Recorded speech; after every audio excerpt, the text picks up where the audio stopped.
Good morning, সবাইকে জানাই সুপ্রভাত। আশা করি সবাই অনেক ভালো আছো। আমরা তো ভালোই আছি, তবে শরীরটা যেহেতু সোমনাথের খারাপ, তো ঘুম থেকে উঠেই যাচ্ছি হচ্ছে ডাক্তার দেখাতে সোমনাথকে নিয়ে। আর 8:30টার সময় ডাক্তারবাবুর টাইম আর কি। তো এখন 8টা 10 8টা থেকে 8টা 10-এর মধ্যে ঘুম থেকে উঠে তারপরে আমরা রেডি হয়ে বেরিয়ে পড়লাম।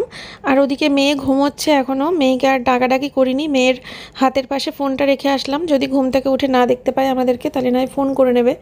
তো চলো এখন ডাক্তারবাবুর উদ্দেশ্যে রওনা দিলাম। আর সেখানে এসে তারপরে দেখলাম যে নাম লেখাতে হবে, নাম লেখানো হলো। আর তারপরে টাইম দিল 11টার সময়। তারপরে আসলাম আমরা লায়ন্স ক্লাব। তো এখান থেকে সোমনাথ বলছে যে আরেকবার সুগার টেস্টটা করবে, কারণ ওর সুগারের রিপোর্টটা এতটাই খারাপ এসেছে, তার জন্য ও আরেকবার আরও শিওর হওয়ার জন্য এখান থেকে আরও একবার টেস্ট করবে। তো তার জন্য ও এখানে ব্লাড দেবে বলে আর কি নাম লিখিয়ে বসে আছি দুজনা, মানে আমি বসে আছি, ও সিট পায়নি, ও আবার পরে সিট পেলো কিছুক্ষণ বাদে। তারপরে যখন এখানে মানে যে টাইমে ব্লাডটা এখন দেবে, তারপরে ওকে খেতে হবে, মানে যে টাইমে খাবে তার ঠিক ঘড়ি ধরে একদম 2 ঘন্টা পরে আর কি আবার ব্লাড দিতে হবে, খাওয়ার পরেরটা। তো সেই আর কি সেই সব নিয়ে কথাবার্তা বলছিলাম। আর ভেতরে তো এসি আছে, খুব একটা কষ্ট হচ্ছে না, তবে বাইরে সকালেই 9টার সময় মনে হচ্ছে যেন দুপুর 2টো বাজে, এতটাই রোদ্দুরের তেজ, সে অবস্থা তো খারাপ রোদের মধ্যে। আমার তো মাইগ্রেন রয়েছে, তো আমার মাইগ্রেনের সমস্যার জন্য রোদ মাথায় লাগলে পরে না আমি সেই নিজেকে আর নিজের মধ্যে রাখতে পারি না, পুরো মানে আউট অফ কন্ট্রোল হয়ে যাই আমি। যাই হোক, তারপরে দেখো সোমনাথ বসার জায়গা পেয়ে গেছে আর দুজনা বসেও পড়েছি। তারপরে তো মাকে অনেকবার ফোন করলাম, মা দেখছি ফোন ধরে না, আবার মেয়েকে ফোনও করতে পারছি না, মেয়ে যদি ফোনের আওয়াজে ঘুম ভেঙে যায়। তারপরে অনেক পরে মা ফোন করলো, তারপরে বললো যে হ্যাঁ দিদিন ঘুম থেকে উঠেছে, আমি ওকে খাইয়ে দিচ্ছি সকালের খাবার। তো বললাম ঠিক আছে তাহলে। তো এই এই আর কি আলোচনা হলো। তারপরে সোমনাথ ওখানে এখন ব্লাড দিল। তারপরে এখন আমরা আবার যাচ্ছি হচ্ছে নেক্সট কাজে। তবে আমাদেরকে খেতে হবে কিছু। সোমনাথ বললাম, জিজ্ঞেস করলাম কি খাবা। তো সোমনাথ বললো যে এখন আর বাড়িতে গিয়ে রান্না করে খেয়ে অনেকটা লেট হয়ে যাবে, কারণ যেহেতু আবার ব্লাড নেওয়ার ব্যাপার রয়েছে, তার জন্য হাতে টাইমও শর্ট, আবার 11টার সময় ডাক্তার, তার জন্য বাড়িতে এসে রান্না করা খাওয়া এগুলো তো পসিবল না। তাই আমরা চলে এসেছি একটা রেস্টুরেন্টে। আর এখানে এসে সোমনাথের আর আমার জন্য যেটা অর্ডার করলাম সেটা হচ্ছে ডিম সিদ্ধ ভাত, এটা লাউ দিয়ে আলু দিয়ে তরকারি। আর তারপরে দেখো ডাল রয়েছে, আর ওদিকে আলুর চিপস রয়েছে দেখতে পেলে। আর এদিকে দেখো রয়েছে হচ্ছে বাটা মাছ, সর্ষে বাটা দিয়ে বাটা মাছ। আর এই তো মেনু। তো সোমনাথ কিন্তু এগুলো সব কিছু খায়নি। সোমনাথের পাতে রয়েছে দেখো ডাল আর ডিম, ও আর হচ্ছে আলু কুমড়ো, মানে আলু আর লাউয়ের তরকারিটা নেয়নি, যেহেতু ওর মধ্যে আলু রয়েছে তার জন্য।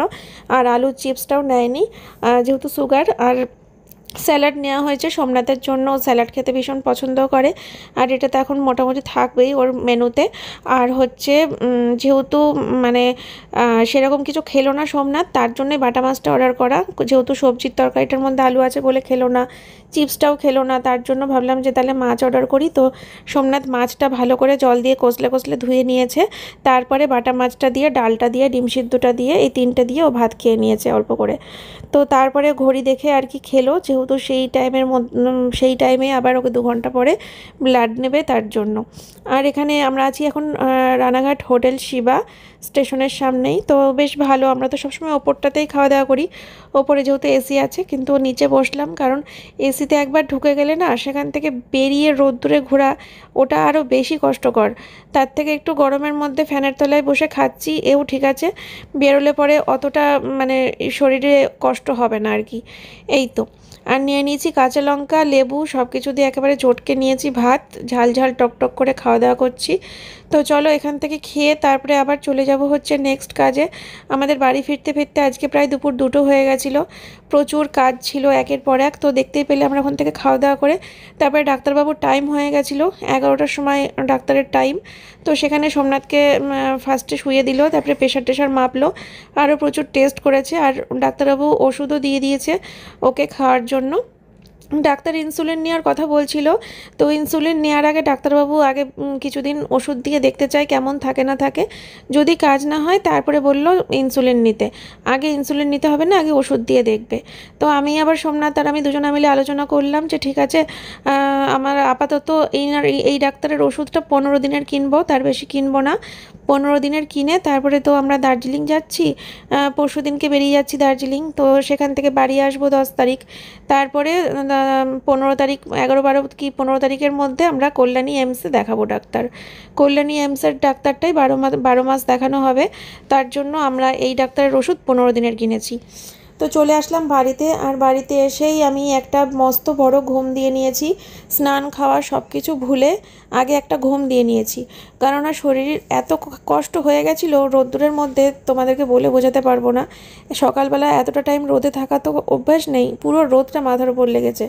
তারপর চলে এসেছি খেতে, আর খেতে বসে আর কিছু দেখাতে পারলাম না তোমাদেরকে, কেননা অন্ধকার, ফোনের ফ্ল্যাশ জ্বলছে না, ফোনের লাইট মানে ব্যাটারি লো, তাই ফ্ল্যাশ জ্বলছে না। ওই ঢ্যাঁড়স ভাজা আর কাঁকরোল আলু ভাজা এইসব রান্না হয়েছিল, ডাল রান্না হয়েছিল, এই তো।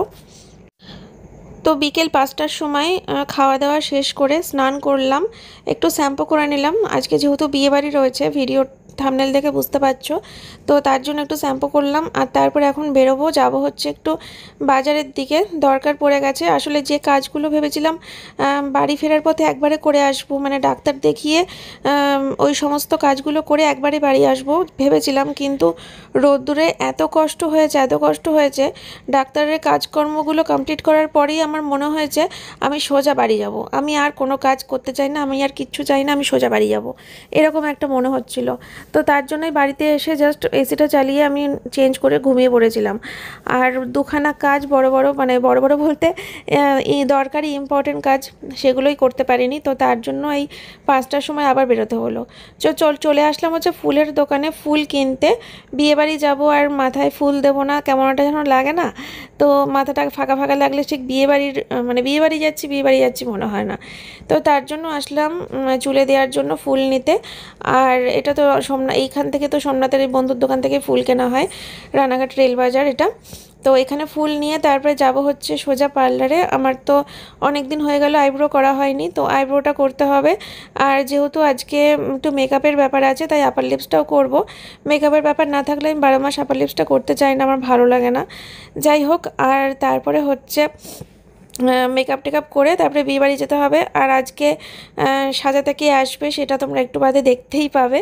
তো চলো একবারে দার্জিলিংও যাব, তার জন্য একবারে আইব্রোটা করাও হয়ে গেল। হাতে তো আর সময়ই নেই, হাতে রয়েছে মাত্র কালকের দিনটা। 1 তারিখ সকাল 10টায় ফ্লাইট আমাদের, সরি 3 তারিখ সকাল 10টায় ফ্লাইট, আজকে তো 1 তারিখ, 3 তারিখ সকাল 10টায় ফ্লাইট। আরে দেখো পার্লার থেকে কিনে নিলাম হচ্ছে সিঁদুর। আমার সিঁদুরটা বাড়ন্ত হয়ে গেছিলো, মানে গুঁড়ো সিঁদুর ঘরের তো প্রচুর রয়েছে, ও বোধহয় আমার সারা বছরেও শেষ হবে না, কিন্তু এটা লিকুইড সিঁদুরটা শেষ হয়ে গেছিলো। তো বাড়িতে এসে আর চা খেতে ইচ্ছে করলো না, এত গরমের মধ্যে কি আর চা খেতে ইচ্ছে করে বলো।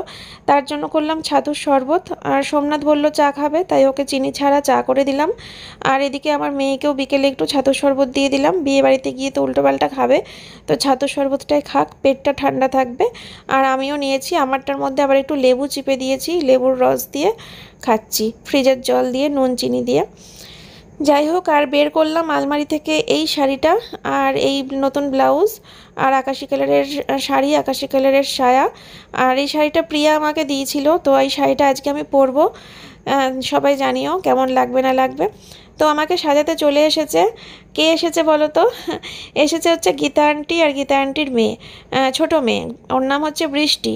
তো আমাকে অনেক দিন ধরেই বলছিল যে আমাকে সাজাতে চায়, মানে ওর নিজের থেকে একটা লুক আমাকে দিতে চায়, ব্রাইডাল লুক আমাকে নিজের থেকেই দিতে চায়।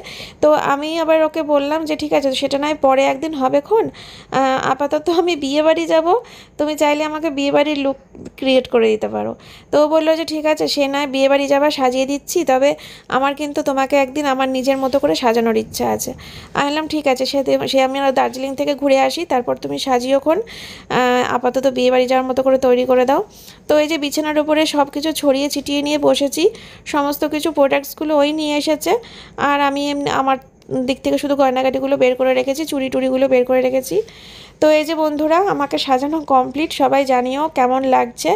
আর শাড়িটা বিশেষ করে কেমন লাগছে সবাই বললো। আমার তো ভীষণ পছন্দ হয়েছে, কারণ নীল রং আমার জন্য খুব শুভ। আমার তো কুম্ভ রাশি, তো নীল রং আমার জন্য প্রথমত শুভ, আর আমি নীল রংটা ভীষণ ভালোবাসি, সবাই বললো। আর আমার আলমারি থেকে একটা ম্যাচিং কানের বের করে নিলাম। আর এই যে বৃষ্টি, খুব মিষ্টি একটা মেয়ে, খুব হাসি খুশি থাকে সবসময়, বেশ ভালো লাগে ওর সাথে কথা বলতে। আর সবাই জানিও নতুন হাতের কাজ শিখেছে, নতুন নতুন কাজ শিখেছে, সবাই জানিও ওর হাতের কাজ কেমন। আর চুলটাও বেঁধে দিয়েছে খুব সুন্দর করে, আর আই মেকআপও করে দিয়েছে। আমি বললাম যে আমার আই মেকআপটা ব্লু এর ওপর রাখতে, যেহেতু ব্লু শাড়ি পরবো তাই, কারণ ও জিজ্ঞাসা করেছিল যে ব্ল্যাকের ওপর করবো না ব্লু এর ওপর করবো, তো আমি বলেছিলাম যে ব্লু এর ওপর করতে। তো এই তো, ঠিক আছে সবাই বলো। আর এই তো, আর প্রচণ্ড মানে গরম, বাইরে গিয়ে এই মেকআপের কী অবস্থা হবে সে তোমরা দেখতেই পাবে। যতই সেজে গুজে থাকি না কেন, মানে বাইরে গেলেই সব শেষ। যতক্ষণ এসিতে আছি ততক্ষণই ভালো। আর সোমনাথ একটা হোয়াইট কালারের শার্ট পরেছিল, তো ওটা আমার ঠিক পছন্দ হচ্ছিল না, তার জন্য ওকে আমি আবার পাল্টে এই ব্লু কালারের শার্টটা পরালাম। বললাম যে নীল পরো, আমিও নীল শাড়ি পরছি, তুমিও নীল জামা পরো, দেখতে ভালো লাগবে। তো চলো সবাই বলো সব ঠিকঠাক আছে কি না। ওদিকে তো আমার মেয়ের সাথে হচ্ছে আমার যুদ্ধ, মেয়ের সাথে খুব ঝগড়া হচ্ছে, তোমরা দেখতেই পাবে একটু পরে সেটা কেন। মেয়ের তো একদম চোখ মুখ হাঁড়ি হয়ে গেছে, তোমাদেরকে বলছি আমি। এই যে দেখো, এই জামাটা আমি মেয়েকে পরিয়েছিলাম, এটা আমার মা দিয়েছিল পয়লা বৈশাখে মেয়েকে।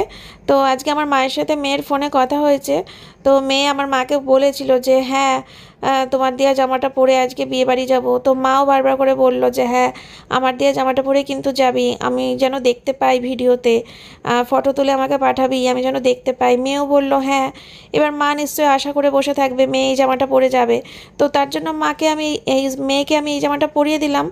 পরানোর পরে উনি পরবেন না, ওনার পছন্দ না এই জামাটা, পরবে না পরবে না পরবে না, কিছুতেই পরবো না, না আজকে পরবো না, দার্জিলিং যাওয়ার দিনকে পরবো, এখন পরবো না, এখন পরবো না, বিয়ে বাড়িতে এটা পরবো না, বিয়ে বাড়িতে এটা পরবো না বলে সে পুরো বাড়ি মাথায় করছে চিৎকার করে।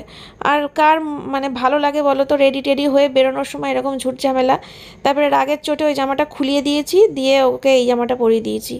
তারপরেও দেখি কান্না শুরু করেছিলাম, কাঁদছিস কেন, তোর ইচ্ছেটাই তো পূরণ হলো, পরবি না, পরতে হবে না দিদার জামা, আমি ওটা অন্য বোনকে দিয়ে দেবো, কালকে ওর বোন উঠবে ঘুম থেকে, আমি ওর বোনকে দিয়ে দেবো, পরতে হবে না দিদার জামা। যেই বলেছি গা থেকে খুলিয়ে দিয়েছি টান মেরে ওই জামাটা পরানোর পর, তারপরে দেখি কাঁদতে শুরু করেছে। দিয়ে এই জামাটা আমি দিয়েছিলাম পয়লা বৈশাখে, তো এইটা পরিয়ে দিলাম। আর সোমনাথ এদিকে রেডি, সোমনাথ বলছে দেখো ঢল ঢল করছে আমার, মানে 10 কেজি ওজন কমেছে, 1 মাসে 10 কেজি ওজন কমেছে। তো এখন প্রত্যেকটা জামাই ওর গায়ে ঢল ঢল করছে, আর কি করা যাবে, এখন ওজন কি করে বাড়ানো যায় সেটাই এখন দেখার। আর সুগার থাকলে তো ওজন কমেই। তো চলো, আর আমি এদিকে লিপস্টিকটা একটুখানি দিয়ে নিলাম, কেন জানি না মনে হচ্ছিল লিপস্টিকটা হালকা হয়ে গেছে, তার জন্য ভাবলাম যে আমি একটুখানি দিয়ে নিই, তো আমি একটুখানি দিয়ে দিলাম।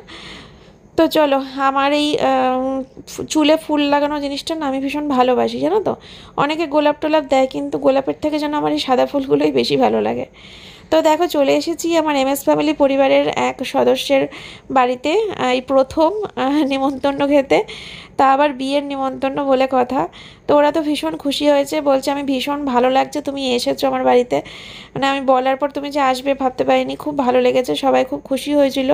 তো আমাকে যে বলতে গেছিলো, মানে আমার এমএস ফ্যামিলি পরিবার থেকে, তার বোনের বিয়ে, এটা হচ্ছে তার বোন। তো দেখো আমি যে সেই লাল বেনারসিটা কিনেছিলাম তোমাদেরকে তো দেখিয়েছি, আগে দেখেছো তোমরা থাম্বনেলে, তো ভিডিওতেও ছিল, সেটাই দিলাম গিফট। আর এই যে এখন ফটো তোলা হবে, বললো একটু দাঁড়াও সবাই মিলে ফটো তুলি। তো এখন আমরা তিনজনে মিলে তুলছি, তারপরে আবার সোমনাথকে ডাকা হয়েছিল, তারপরে আবার সোমনাথ আমরা সবাই মিলে ফটো তুলেছি এখানে।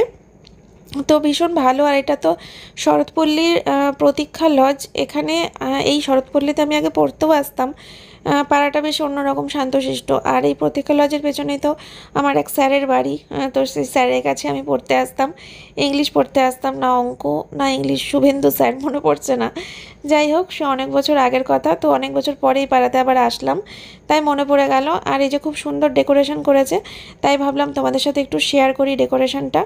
আর এখানে কফি রয়েছে, তারপরে ফুচকা রয়েছে, তারপরে পাকোড়া রয়েছে। তো এই তো, আর এখানে দেখো তোমাদেরকে দেখাই, এগুলো মনে হচ্ছে যতদূর আমার ধারণা মেয়ের বাড়ি থেকে যাবে ছেলের বাড়িতে, সেজন্য এখানে রেডি করে রাখা হয়েছে। আলমারিটা এত সুন্দর, মানে দেখে আর চোখ ফেরানো যাচ্ছে না, এত সুন্দর আলমারিটা। ওদিকে দেখতে পাচ্ছি আলনা, খাট, ভাঁজ করে রাখা একটা মিটকেস, সব কিছু দেখতে পাচ্ছি, সবগুলোই কিন্তু ভীষণ সুন্দর। তো আমরা আর ফুচকা কফি কিছু খাইনি, এখান থেকে পকোড়া নিয়েছিলাম, পকোড়া খেলাম সবাই। আর এই তো এখন যাব হচ্ছে খাওয়া দাওয়া করতে। তো ওদের সাথে কথা বলে আসলাম বেশ কিছুক্ষণ। আর মেয়ের সাথে তো বিশাল ঝগড়া হয়েছিল, তো এখন ভাবলাম একটুখানি মিল করে নিই। মুখখানা হাড়ির মতো করেছিল এতক্ষণ ধরে। তো বলেই যাচ্ছি ওই জামাটা পরবো পরবো, দার্জিলিং গিয়ে পরবো। তো আমাকে এখন মন ভুলাচ্ছে আর কি। তো এই হলো বিয়ের মেনু কার্ড। তো মানে খাবারের মেনু কার্ড। তো চলো এই যে হাঁড়ির খবর। তো সমস্ত রান্নাবান্নাগুলো খুব সুন্দর ছিল, খুব ভালো হয়েছিল সমস্ত রান্নাবান্না। তবে খেতে বসে হয়ে গেছিলো একটা কেলেঙ্কারি, সেটা হলো কারেন্ট চলে গেছিলো। আর কারেন্ট চলে যাওয়ার কারণে আমি খাবো কি, আমার মুখের সমস্ত মেকআপ গলে গলে পড়েছে থালার মধ্যে, জামার মধ্যে, শাড়ির মধ্যে, মানে পুরো মেকআপ গলে গলে পড়েছে। তো সোমনাথ বলল এই মুখ নিয়ে তুমি আর চেয়ার থেকে উঠতে পারবা না, যা অবস্থা, তুমি এই মুহূর্তে মেকআপ রিমুভ করো। তারপরে আমি আবার ব্যাগ থেকে আমার মেকআপ রিমুভার বের করলাম, বের করে পুরো মেকআপ রিমুভ করলাম। শুধুমাত্র চোখটা আর ঠোঁটটাকে বাঁচিয়ে পুরো মেকআপ রিমুভ করে দিয়েছি ওই ওয়াইপস দিয়ে। যাই হোক, এখন যাব হচ্ছে সোজা বাড়ির পথে রওনা দেব। তো আজকের মতো ব্লগটা এখানেই শেষ করে দিচ্ছি বন্ধুরা। তোমাদের সাথে আবার কালকে সকালে দেখা হবে নতুন একটা ভিডিওর সাথে। চলো আজকের মতো এই পর্যন্তই। Tata, bye bye.